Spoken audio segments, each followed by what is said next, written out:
Hi, my name is David. I'm one of the creators of the game called The Withering.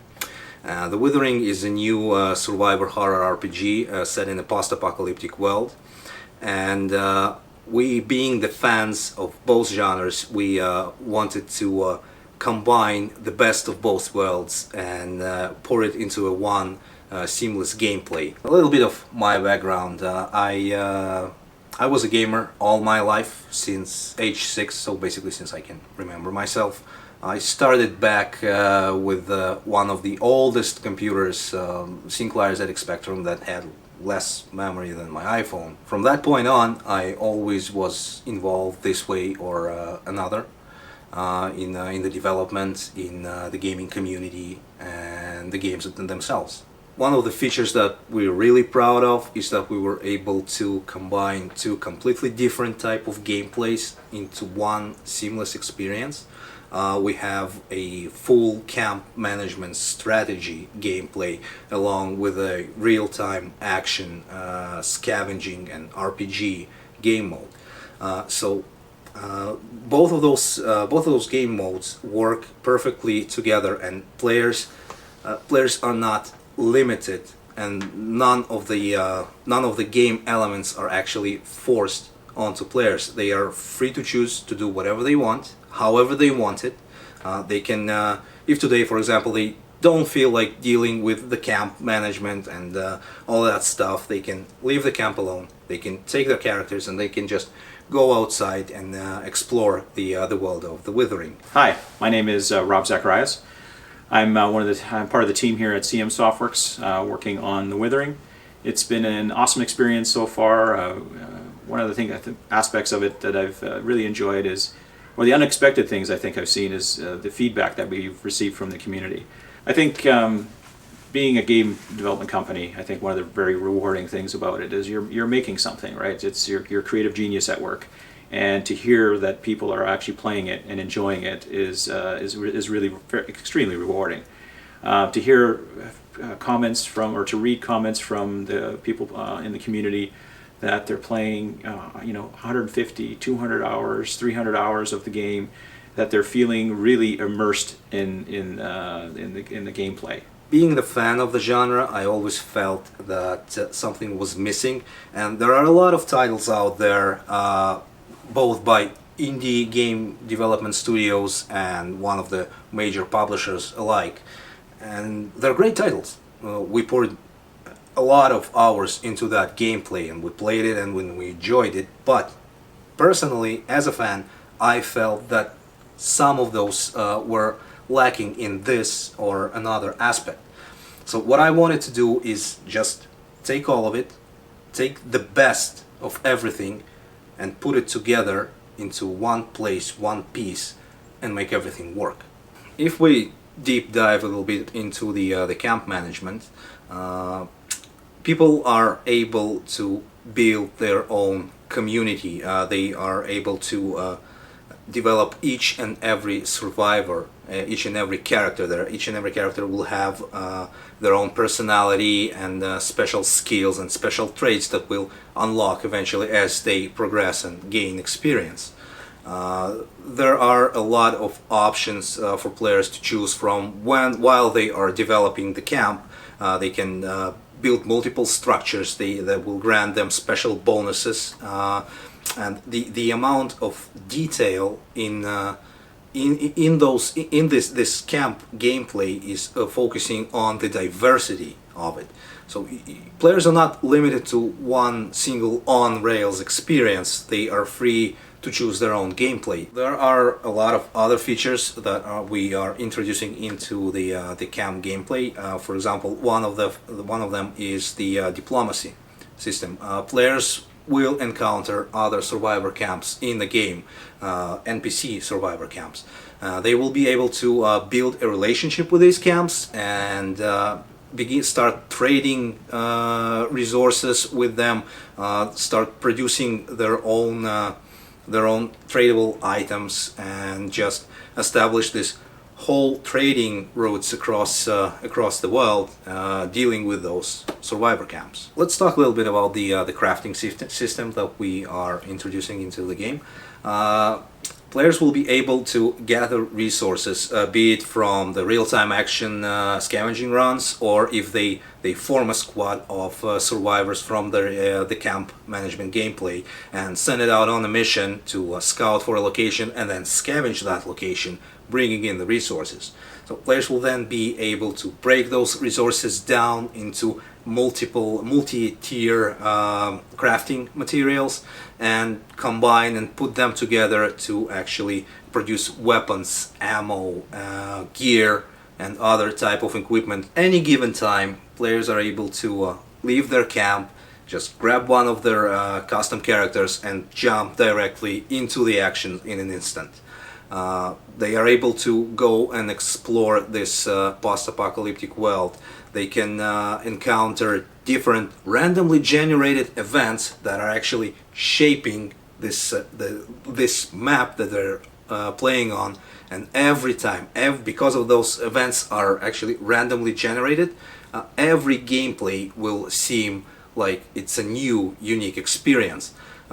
We are trying to get away as far as possible from that on-rails concept. We want to diversify the gameplay and make each and every time you play the game feel different and unique. So how do we achieve that? We achieve that by creating as much randomly generated stuff on the map that is happening on the fly. Let me give you an example. You have a bandit group that actually captured some sort of a strategic location, like a point of interest, and now they are set in there and they start creating ambushes on the road or firing up another group of bandits that is going to capture another location that actually belongs to another faction. And you can just dive right into that action, right into that part of the game, and just try to intercept that group of bandits to actually stop them from taking that location and losing a very important asset in the game. All of these events are happening regardless if you are participating in them or not. This is just the part of the living world that we are creating. You can view any of those events from afar and decide, do you want to take part in it or not? Can you or not? What if it's a very large group of bandits and there's just no way that you can beat them all on your own? And this is where you can actually call your friends in and say, hey, I need some help. The way that we're doing that is the players can dynamically drop in and out of the gameplay. So you can call your friend, he can come help you out with this specific event, and then once you collected all the loot, he can move on to his own game.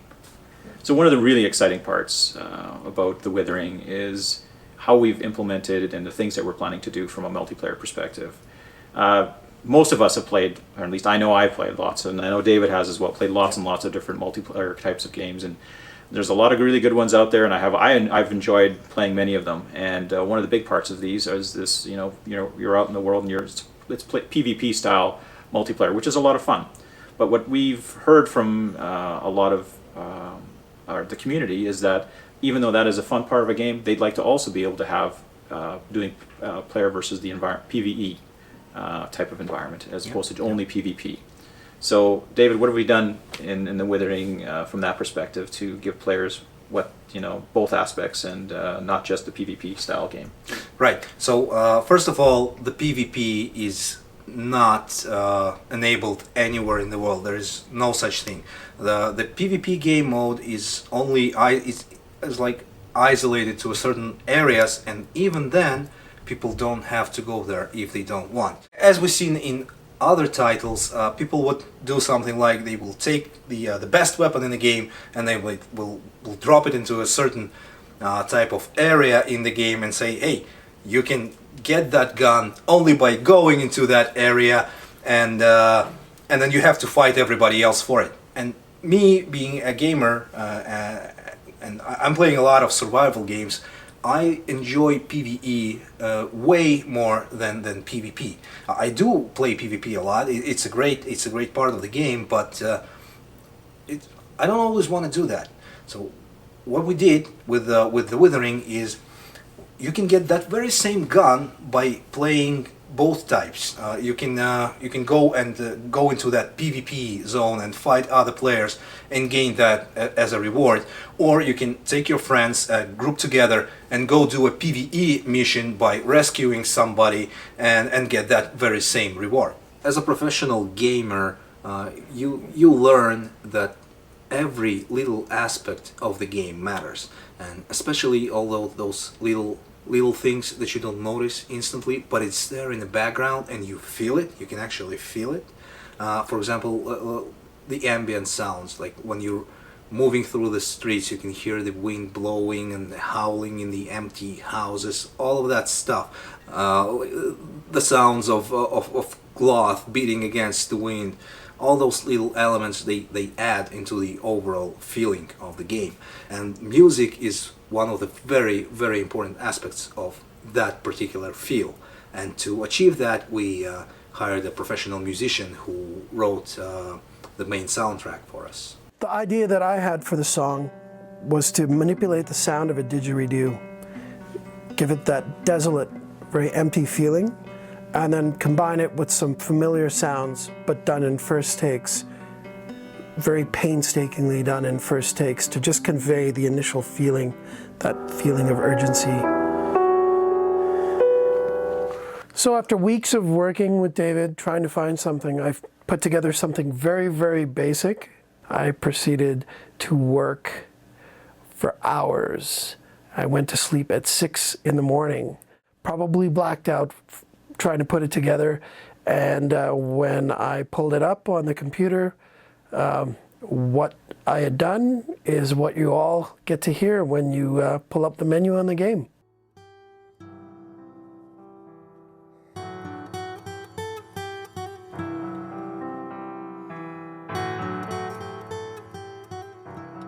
Talking about character design, we wanted to make it look as realistic as possible, because you will be engaging different type of enemies, of infected enemies, and each of them became infected in a different way. So for example, you might meet a guy who was infected in the office, and then there's a truck driver, and there's a soldier, and all of that stuff. So to help us design the way that those infected characters look, we hired a professional artist who done some work for movies, for theaters, and her name is Fiona, and she can tell us a little bit about her side of the work.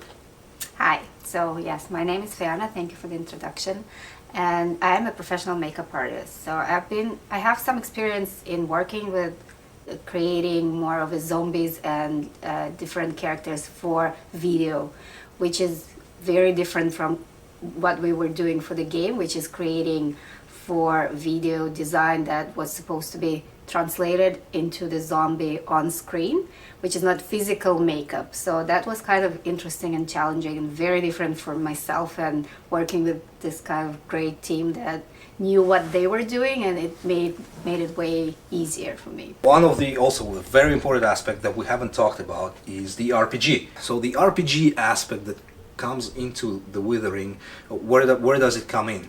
It comes in character development. First of all, we got a huge skill tree that you can unlock when you're getting experience, right? When you go and you play and you kill stuff, or you do missions, you're getting rewards, you're also getting experience. And you can spend that experience on unlocking a new skill for your character. For example, he's gonna shoot better with a rifle, or he's gonna be able to absorb much more damage when he's shot at or gets hit by an infected. So all of that stuff, and that RPG system, it's not only extending to the character, it extends basically everywhere and every single item of the game. For example, let's take a pistol.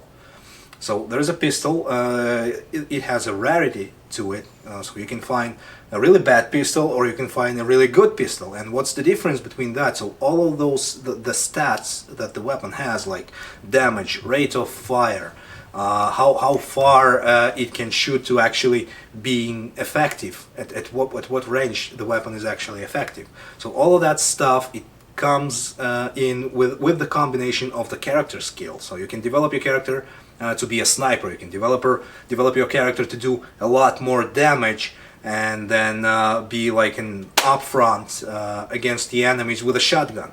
So you have all of that aspects, and all of those stats, that the weapons, the items, and it can even be, I don't know, a med pack, right? So your character has better skills in using med packs, both on himself and other players. So he becomes a medic, right? He heals better. He provides additional bonuses to the team. All of that stuff. So this is what the Withering offers in an RPG aspect. I think another big aspect of what makes the Withering really special is because we're an independent, it's being developed by an independent gaming company. It's not a bunch of guys sitting in a room locked up in a room for 18 months, 2 years, developing something in isolation, and then coming out to the world and using a bunch of marketing to try and make people believe that this is the game you want to play. This is an independent game. We're actively hearing feedback from the community and integrating those kinds of changes into the game. And that's what makes it unique, I think. We are trying to really listen to what gamers really want to have in a game, and incorporating those elements in the best way that we can.